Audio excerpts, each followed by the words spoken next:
Today we're diving into the best champions for every single role in patch 12.16. Some of these are the more obvious choices, but maybe some may surprise you just how well these picks are actually doing. Either way though, these champions are the ones performing the best in the entire game across all ranks right now. If you do want to find out more about these champions, then head over to our website. We have short video guides for every single champion with the best builds updated daily. We have matchup advice and combo demonstrations too, so click the link in the description to find out more. Now let's start off with that top lane, and the first pick we're going to go for is Olaf. So ever since that mid-scope update, Olaf has just been a bit broken. Now this champion is a bit hit and miss. If you do get behind, you're never really going to do anything, but if you get ahead, oh boy does this champion win a hell of a lot of games. The fact that teleport isn't really a thing just means that champions like Olaf and Darius who can abuse that flash ghost pairing just become even stronger. And there's not too much you can do when Olaf has his flash, his ghost and his ultimate up. I mean, he can literally run into entire teams if he's fed and just stay alive and kill everyone. Like, it really is as simple as that. Olaf is definitely not the most consistent top laner. There's always going to be better choices when it comes to tanks, especially if you're autofill. But if you just want to get into game, you want to stomp that matchup and you want to carry the game by bringing people towards you and just killing all of them, then Olaf is a fantastic choice to go for.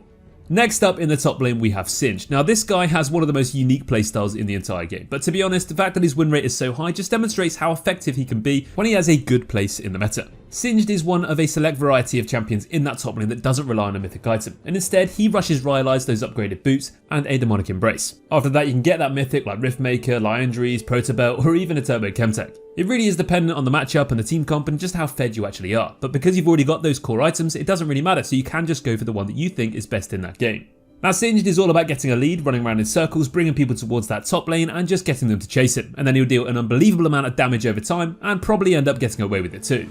If you're playing Singed against a lot of squishy immobile champions, then you can literally just run it down. And no, I don't mean go 0-12, I mean literally run it down towards them and fling them into your team. Not only will you throw that squishy AD carry into your own front line, but at the same time you'll deal a lot of damage with that fling and the poison damage too. Singed has been a bit of a yo-yo this season. Sometimes he's been really good, sometimes he's been a bit underwhelming. But when he is in a good spot, he's absolutely abusable. Now he still doesn't have the highest play rate in the world, but the fact that his win rate is just so high means that he's definitely worthy of a place in this top 3. Quite the opposite to the last 2 picks, we have one of the most consistent, popular and staple picks in the top lane, and that's going to be Shen. Now everybody knows just how strong Shen can be. He has a taunt to set up ganks and fights, he becomes a really good duelist in the lane if he does get a few kills in the early game, and his ultimate ganks are pretty insane. And by ultimate ganks, I mean saving teammates' lives and turning fights around. As we mentioned earlier, Shen is just such a consistent pick to go for. First off, he's a tank which most team comps will appreciate. He's a solid split pushing duelist too, which means he can just sit in a side lane with that ultimate ready and actually win a lot of fights and 1v1s. And he's also got a decent amount of crowd control with that taunt. Shen ticks a lot of boxes, he's fantastic throughout all stages of the game. He doesn't really have a weak period unless he's put really far behind, but at the moment, because of how strong he is, this doesn't happen very often. You got a solid early game setting up ganks, you got a really good mid game split pushing and teleporting to dragon fights, and then your late game is basically the mid game but even better. The only thing you have to really worry about in the late game is when everyone's got those defensive items and those penetration items to help take you down. But as long as you're using that W to negate auto attacks from that Lord Dominic's Regards AD carry, then you should be absolutely fine. Let's move into the jungle now and start off with Fiddlesticks.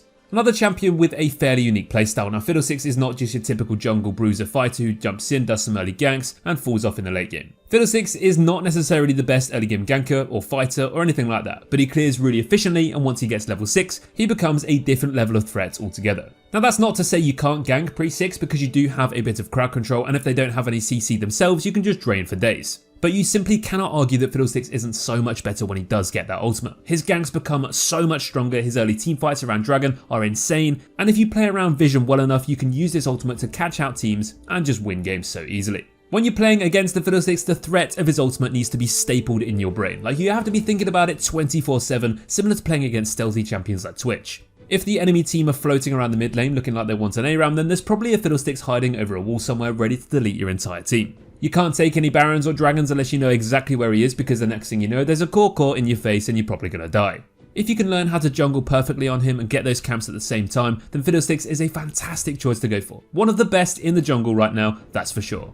Another jungler that isn't that effective early game but becomes an absolute demon in the mid game, and that's going to be Kayn. Now whether you go for the high damage mobility assassin of blue Kayn or the healing sustaining bruisery nightmare that is red Kayn, either way you're going to have a lot of fun in this patch. Kayn's in the best spot he's been in for a while. He's winning a hell of a lot of games, and as long as you don't lose the game before you get your form, you're always going to have a good chance of popping off. Red Kayn or Rust is definitely the most popular of the two at the moment though, especially if against those really strong heavy melee comps. You have so much damage, disruption and self-healing with your W, your Q, your Gore Drinker and your ultimate, and this means you kind of feel a bit immortal. Especially once you've got a few levels and a bit of ability haste, you can spam these abilities so often. Your knockup with your W, your constant dashing around the fights with your Q, and then the ultimate just allows you to basically have a get out of jail free card. If you ult at the right time in a team fight, you can get so much healing, and then you can follow that up with a quick QW combo to knock up and deal a stupid amount of damage to an entire team. Kayn has fantastic map mobility with that E flying through walls, he has really good objective control too, and there's just so much this champion can do right now. Now yes, you will need to be careful of those really difficult matchups as always, so blind picking him is still a little bit risky as it is with so many champions in the game at the moment. But if you do get the right draft with this champ at the moment, it's a little bit too easy. Finishing off with our third and final jungle pick, and I do feel a little bit guilty promoting this, but it has to be Master Yi, I'm afraid. This champion has been buffed, changed, nerfed, buffed, changed, nerfed some more, and then buffed again so many times this season.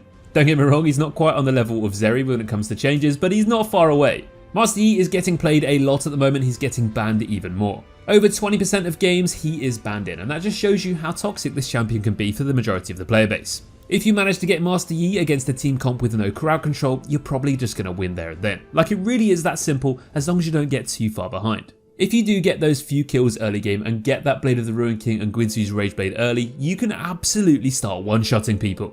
Pop your ultimate and sprint towards those backlines and spam your Q and a few auto attacks. You will delete absolutely everything in your path just as long as you don't get hit by any major CC. Master Yi does not fall off by any means either, so if you do get fed early game, you just scale earlier, and that means you're going to get to the late game quicker and you're going to be ahead of everyone else. If this is the case, good luck to your enemies. Right, let's take a look at the mid lane now, and the first one we've got to talk about is Swain. Similar to Olaf, once he got that mid-scope update, Swain has been absolutely everywhere, and probably a bit more popular than Olaf too. Swain has been in that god tier in the mid lane for quite a while now, and it doesn't really seem to be changing anytime soon. Now, even if you think, oh, this is just a low elo pick because people don't know how to play against him, well, that's just not true, because his win rate is still stupidly high in high elo too. Now, the fact of the matter with Swain is, if you don't have mobility to kite his ultimate, you don't have range to kill him before he gets close, then you probably aren't going to beat him. And if Swain gets ahead early, not only does he deal a ton of damage and has a lot of healing too, but he's also incredibly tanky, just from the nature of this champion and his build and runes. So basically, if you're against a fed Swain, it's an unkillable tanky healing monster with a hell of a lot of AoE damage. Sounds pretty broken, doesn't it? Well, that's because it actually is. Now, his win rate is very high, but it's not in those stupid numbers of 54%, which is likely why he hasn't been nerfed yet. And I guess Swain hasn't had too much of the spotlight over recent seasons, so it's about time he got his 5 minutes of fame. Or should we say 5 patches? Or 5 seasons? I'm not sure. Let's see how it goes. If you are playing the mid lane though, and you haven't given this guy a go yet, why not? Now, someone that is very different to Swain but has a lot more games played, and that is Zed. Zed has made his return to being king of the assassins from that mid lane. Now, it's been a while since he's been the best of that bunch, but right now he's at his peak. Those small energy changes and buffs he got a few patches ago have really made the difference. And now he's back to being one of the most popular champions in that mid lane in the entire game.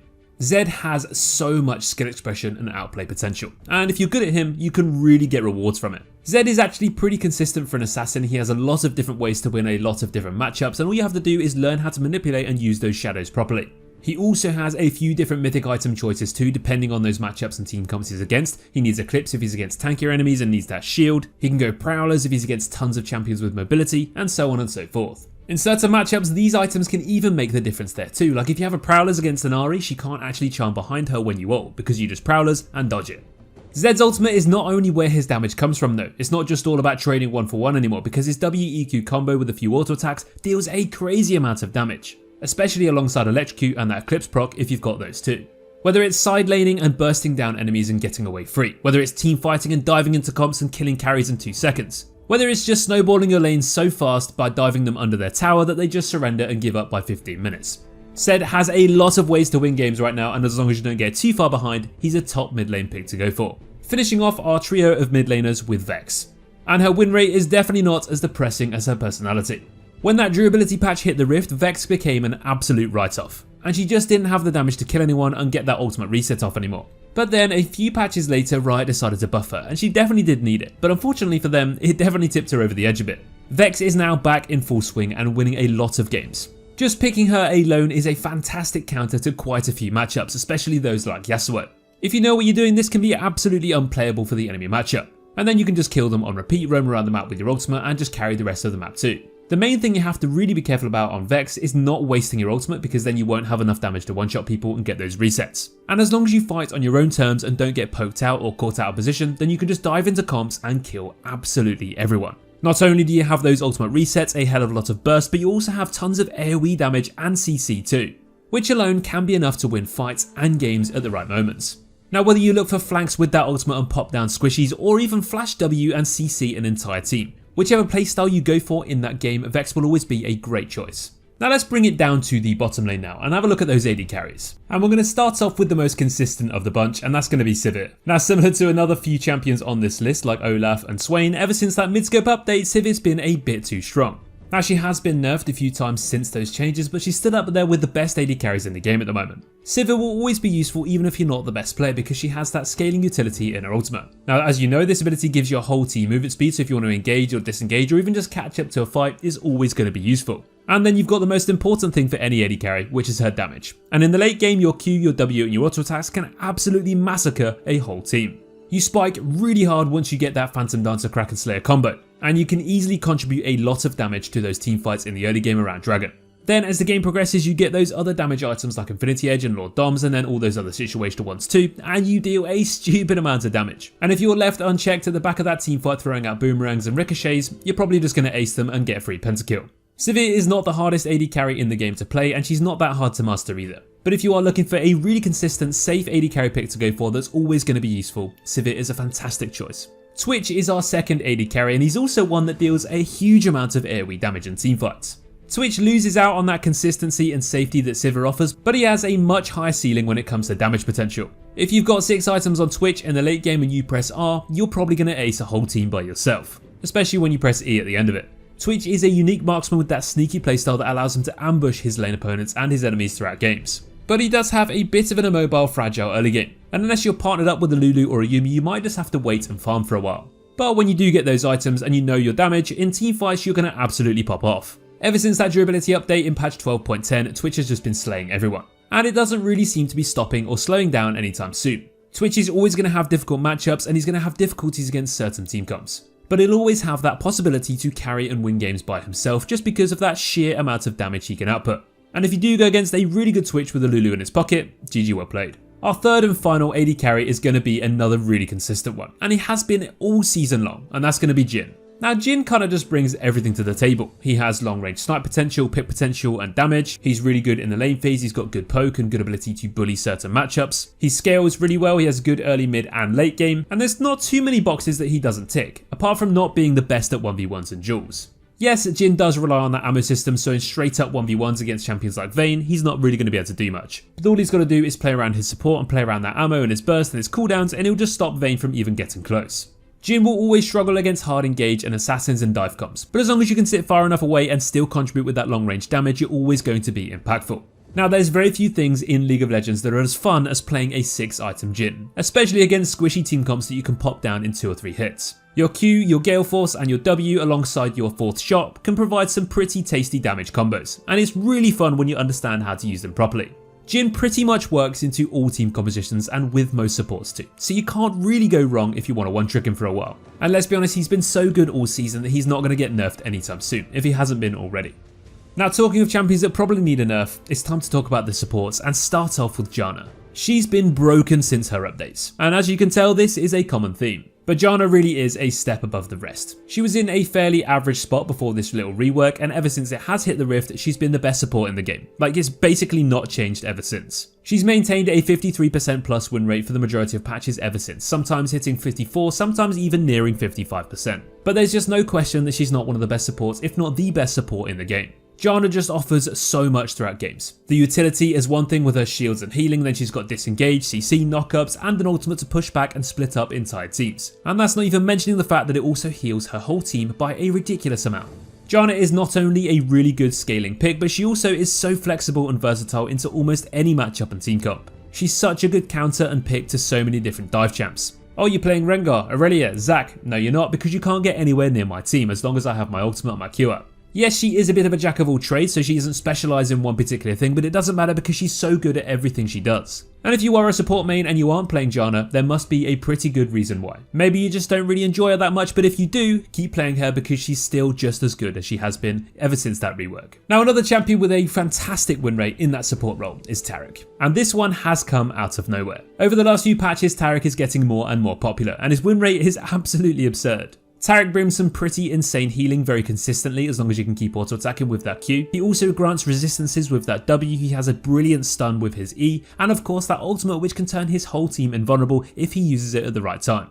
Taric is such a fantastic counter to so many wombo combo team comps with that ultimate, but it's not just that what makes him broken, and it starts off in the lane phase. Now you all know just how good those level 2 all-ins can be from supports in the bot lane with Nautilus, with Pyke, with Leona, but Taric is actually among those names listed because his stun is so hard to dodge. If you and your AD carry both move alongside each other towards your enemies in that bot lane, your stun covers such a wide area and it makes it really hard to dodge. And if you do land this, you can get so much damage off and probably end up winning that lane, or at least that 2v2 anyway. Taric is not only good in the lane phase in the mid game, but he's also fantastic in those team fights too. He just offers so much healing, CC, resistances, and that ultimate is one of the best ultimates in the game at preventing AoE damage. Taric is definitely one of the best supports in the game at the moment, so if you haven't given him a go, you need to ask yourself why. Finishing off with the last support and the last champion in this video, and that's going to be Zyra.